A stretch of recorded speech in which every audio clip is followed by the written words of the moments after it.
प्रिय दर्शकों, यह वीडियो आपके जीवन में ढेर सारी प्रेरणा देने वाली है। इस कहानी को सुनने के बाद आप कभी भी गरीब नहीं रह सकते और कभी भी आप निराश नहीं हो सकते। प्रिय दर्शकों, आप वह हर चीज पा सकते हैं जिसकी आप कामना करते हैं। प्रिय दर्शकों, जो लोग अपनी पत्नियों से बेइंतहा मोहब्बत करते हैं वो लोग इस वीडियो को जरूर देखिएगा। दोस्तों, हम ये नहीं कहते कि आप अपनी पत्नियों से प्रेम ना करो, प्रेम कीजिए, लेकिन प्रिय दर्शकों, इस वीडियो को भी आप पूरा देख लीजिए। इस वीडियो को भी आप जरूर सुन लीजिएगा। आज जो हम ज्ञानवर्धक कहानी प्रस्तुत करने जा रहे हैं वे तुलसीदास जी की कहानी है। दोस्तों, तुलसीदास का नाम तो आप सभी ने सुना होगा कि तुलसीदास एक बहुत ही बड़े संत हुए थे जिन्होंने रामायण, रामचरितमानस ऐसे कई सारे ग्रंथों का निर्माण किया था, ऐसे कई सारे ग्रंथों की रचना की थी। दोस्तों, जो लोग हमसे अभी तक नहीं जुड़े हैं वह हमारे चैनल को सब्सक्राइब करें और बेल आइकन करें ताकि हर आने वाली वीडियो का नोटिफिकेशन सबसे पहले आपको मिले और आप उसका फायदा उठा सकें। तो प्रिय दर्शकों, शुरू करते हैं आज की प्यारी सी ज्ञानवर्धक कहानी और एक प्यारा सा वीडियो। दोस्तों, तुलसीदास जी का जीवन एक समय ऐसा था कि वे एक आम लोगों की तरह एक आम इंसान थे। तुलसीदास का बचपन खत्म होता है और जब थोड़ी जवानी आती है तो तुलसीदास की शादी करा दी जाती है। प्रिय मित्रों, तुलसीदास की जो घरवाली थी उनका नाम था रत्नावली। रत्नावली के साथ तुलसीदास की शादी हो जाती है। शादी होने के बाद तुलसीदास रत्नावली से बेइंतहा मोहब्बत करते थे, अपनी पत्नी से बेइंतहा प्यार करते थे। तुलसीदास दिन भर गायों को चरा कर लाता और शाम को यदि अपनी पत्नी को घर में नहीं पाता तो तुलसीदास बड़ा चिंतित हो जाता था और अपनी घरवाली को घर पर ना पाकर वह चारों तरफ ढूंढता था और जब उसके घरवाली उसको मिल जाती थी तब जाकर तुलसीदास के दिल में चैन आता था। तुलसीदास रोज गाय को चराने के लिए जाता था लेकिन दिन भर अपनी पत्नी रत्नावली का ही नाम जपता रहता था, दिन भर अपनी पत्नी को याद करता रहता था। प्रिय दर्शकों, तुलसीदास जो गायों को चराने जाता था उनका काम यही था कि सुबह से शाम तक गायों को जंगल में चराते थे और शाम को गायों को घर पर लेकर आते थे। अब एक दिन तुलसीदास की घरवाली तुलसीदास से कहती है कि हे पतिदेव, राखी का त्योहार बहुत नजदीक आ गया है और गांव-गांव में झूले पड़ने शुरू हो गए हैं। सभी महिलाओं के भाई उनको लेने के लिए आए हैं, सभी बहन बेटियों के भाई उनको लेने के लिए जा रहे हैं, इसलिए मुझे भी मेरे पीहर जाना चाहिए। तब तुलसीदास अपनी पत्नी रत्नावली से कहता है, हे प्रिय, यदि तुम मुझे छोड़कर चली जाओगी तो मैं किस तरह रहूंगा? आपके बगैर मुझे एक पल नहीं सुहाता और आपके बगैर में एक पल नहीं रह सकता। लेकिन रत्नावली कहती है कि पिया जी, बस कुछ ही दिनों की तो बात है, कुछ ही दिनों में रुककर वापस फिर से आ जाऊंगी। तुम चिंता ना करो, तुम दिन भर हंसी खुशी गाय चराना और शाम को 2 वक्त की रोटी खाकर आराम से सो जाना। बस कुछ ही दिनों की तो बात है। जब तुलसीदास जी की पत्नी रत्नावली नहीं मानती है तब तुलसीदास अपनी पत्नी को जाने की आज्ञा दे देता है।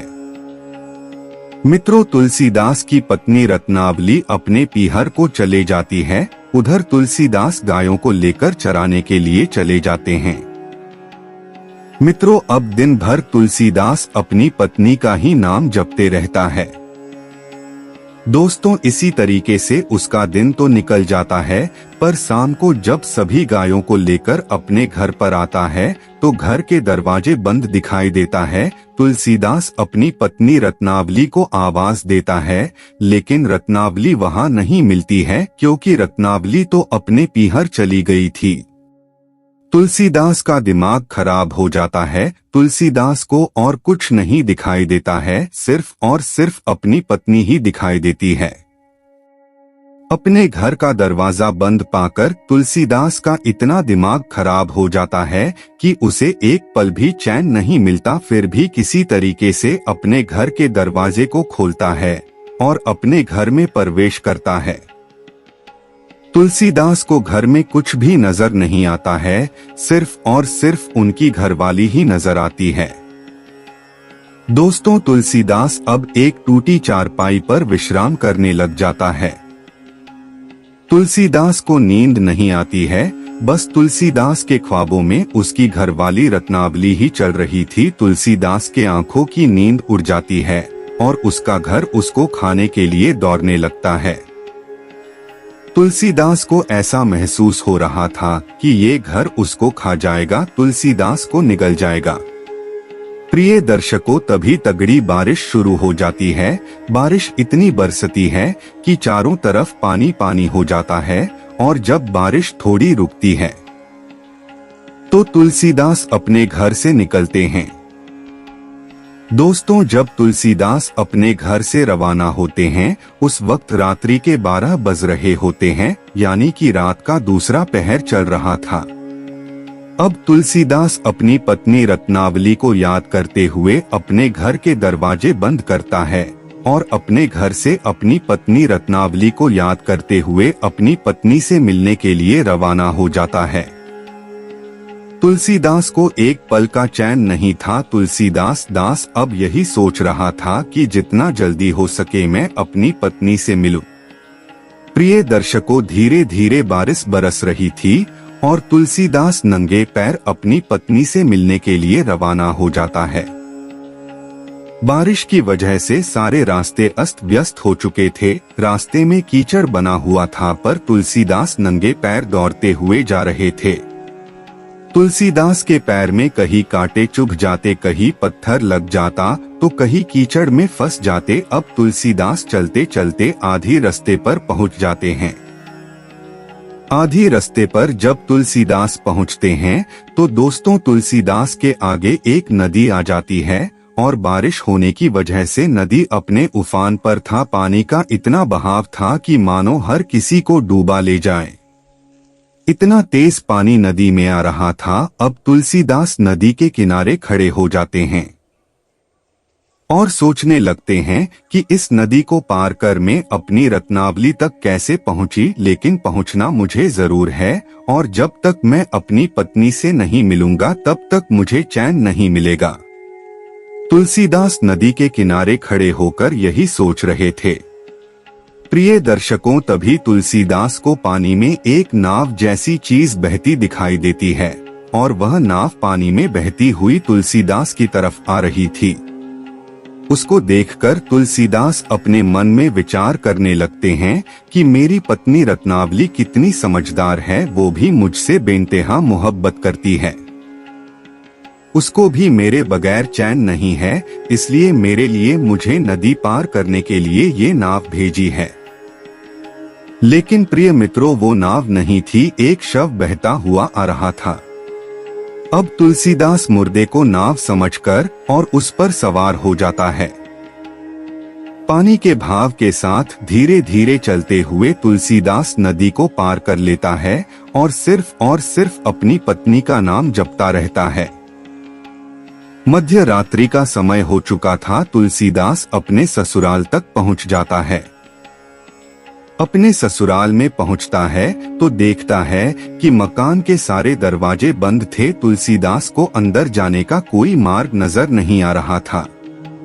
जब कोई रास्ता नजर नहीं आता है तब तुलसीदास उस मकान के पीछे जाता है, यानी कि अपने ससुराल वालों की हवेली के पीछे जाता है। तो तुलसीदास देखता है कि जिस कमरे में तुलसीदास की पत्नी सो रही थी उस कमरे में एक बहुत ही कम रोशनी में एक दीपक जल रहा था। दीपक को देखकर तुलसीदास बड़ा ही प्रसन्न होता है।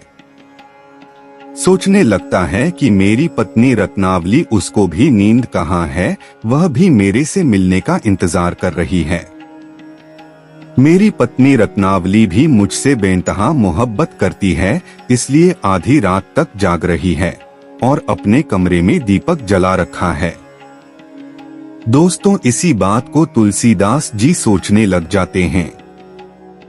अब तुलसीदास जी को एक चिंता सताने लगती है कि मैं अपनी पत्नी तक पहुंचूं तो पहुंचूं कैसे, क्योंकि चारों तरफ से दरवाजे बंद है, सभी लोग सोए हुए थे। दोस्तों, तभी तुलसीदास जी को ऊपर से लटकती हुई एक मोटी रस्सी की तरफ नजर पड़ती है।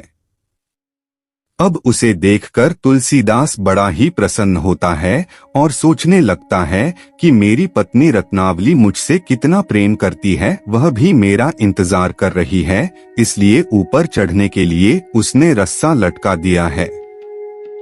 प्रिय दर्शकों, वह रस्सा नहीं था, एक काला अजगर सांप था जो पानी के नाले में होके लटका हुआ था।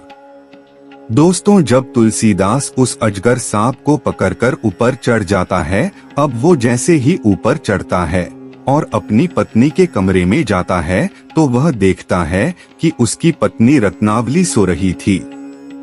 उसको गहरी नींद आ रही थी। तब तुलसीदास जाके अपनी पत्नी को जगाता है और कहता है, रत्नावली खड़ी हो जाओ। रत्नावली, मैं आ चुका हूँ। रत्नावली की नींद टूटती है और रत्नावली देखती है कि तुलसीदास उनके पति उनके सामने खड़े हैं। रत्नावली बड़ी चौंक जाती है और अपने पति से कहने लगती है कि अरे मूर्ख इंसान, तू कैसा इंसान है जो आधी रात्रि के समय तू मेरे कमरे तक आ गया है। यदि आना ही था तो दिन में आते तो सब लोग तुम्हारा स्वागत करते, और तुम एक चोर की भांति रात्रि के समय मेरे कमरे तक आ गए हो। इतनी मोहब्बत मुझसे करते हो, इतना प्रेम मुझसे करते हो।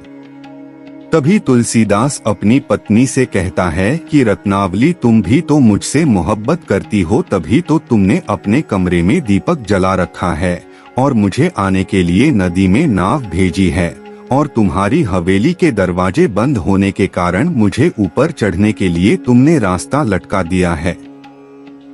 तुम भी मुझसे कितना प्रेम करती हो। अपने पति तुलसीदास की इतनी बात सुनने के बाद रत्नावली और भी चौंक जाती है और अपना रत्नावली कहने लगती है कि मैंने तुम्हें कोई नाव नहीं भेजी है और ना ही मैंने कोई रस्सा लटकाया है। तब तुलसीदास अपनी पत्नी से कहता है कि प्रिय, यह देखो, अभी भी रस्सा लटका हुआ है।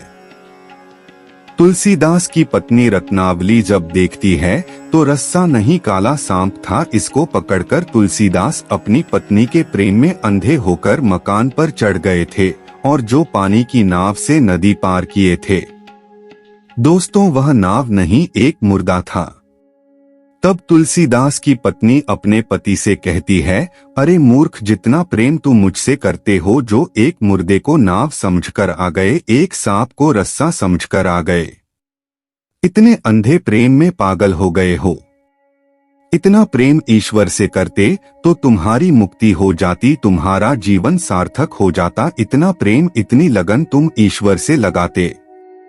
तब तुलसीदास अपनी पत्नी रत्नावली से कहता है कि रत्नावली, मेरी बात गौर से सुनो। तुलसीदास कहते हैं कि भूख ना देखे जूठा भात, प्यास ना देखे नदी का घाट, नींद ना देखे टूटी खाट। रत्नावली, मैं तुमसे बेइंतहा मोहब्बत करता हूँ और तुम्हारे बगैर मुझे कुछ भी दिखाई नहीं देता, बस सिर्फ और सिर्फ तुम दिखाई देती हो।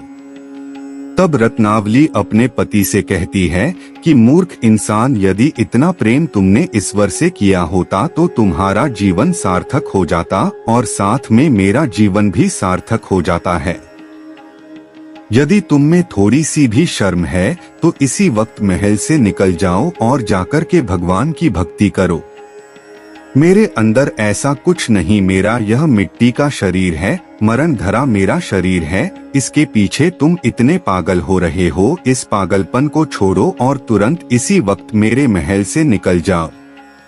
मेरे घर से बाहर निकल जाओ और जाकर कि यदि तुम्हारी थोड़ी सी भी लज्जा है, थोड़ी सी भी शर्म है, और यदि तुम सच्चे मर्द हो तो आज के बाद मुझसे प्रेम करना छोड़ दो और जितना तुमने मुझसे किया है उसमें से तनिक मात्र भी तुम ईश्वर से प्रेम करने लगो तो तुम्हारी मुक्ति हो जाएगी। दोस्तों, तुलसीदास की पत्नी रत्नावली कैसी महिला होगी जिसने अपने पति को इतना बड़ा ज्ञान दिया। आज के जमाने में जो स्त्रियां होती है, यदि उनके साथ कोई मर्द ऐसा करता है तो वो अपने आप को भाग्यशाली समझती है कि मैं भाग्यशाली हूँ जो मुझे इतना प्रेम करने वाला पति मिला है। लेकिन दोस्तों, रत्नावली कितनी भाग्यशाली होगी जिसने अपने पति को एक ऐसी प्रेरणा दे दी कि उसके पति तुलसी से तुलसीदास बन गया। दोस्तों, तुलसीदास की इस प्रकार से अवहेलना ने उनकी दशा और दिशा दोनों ही बदल कर रख दी। इस अवहेलना के तत्पश्चात वह प्रभु श्री राम की भक्ति में ऐसे लीन हुए कि वह प्रभु राम के ही हो गए। प्रिय दर्शकों, कहते हैं कि किसी सिद्ध पुरुष के पीछे किसी स्त्री का बहुत बड़ा हाथ होता है। यह बातें ठीक तुलसीदास के ऊपर बैठता है। पत्नी द्वारा लज्जित होने के बाद तुलसीदास को ज्ञान की प्राप्ति हुई। लज्जित होने का परिणाम तुलसीदास की कामयाबी को दर्शाता है। पत्नी के कड़वे बोल ने प्रभु श्री राम से मिलन कराया। एक पौराणिक मान्यता के अनुसार जब गंगा नदी से नहाकर तुलसीदास बाहर आते थे तब वे अपने साथ एक लोटा जल भर कर लाते थे और वह एक वृक्ष के नीचे डाल दिया करते थे, जिस पर एक प्रेत निवास करता था। एक दिन वह प्रेत तुलसीदास से बेहद प्रसन्न हुआ और कुछ मांगने के लिए बोला। तुलसीदास प्रभु मिलन की चाह बताई। फिर प्रेत ने उनको हनुमान जी के आश्रय में जाने का सुझाव दिया। तुलसीदास ने हनुमान जी के आश्रय में जाने का निश्चय किया। हनुमान जी के आश्रय में जाने के बाद उन्होंने तुलसीदास को साक्षात्कार किया और तुलसीदास को चित्रकूट के घाट पर जाने का मार्गदर्शन दिया। चित्रकूट के घाट पर प्रभु दर्शन का आश्वासन दिया। एक दिन जब तुलसीदास चित्रकूट के घाट पर चंदन घिस रहे थे, तभी प्रभु श्री राम ने अपने दर्शन से अलंकृत किया। यह एक पत्नी के द्वारा लज्जा का परिणाम ही था जो तुलसीदास को प्रभु से मिलन हुआ। तुलसीदास की पत्नी प्रेम ने प्रभु राम से मिलन कराने का कार्य किया। दोस्तों, कैसा लगा आपको यह ज्ञानवर्धक कहानी? हमें कमेंट में जरूर बताएं। जय श्री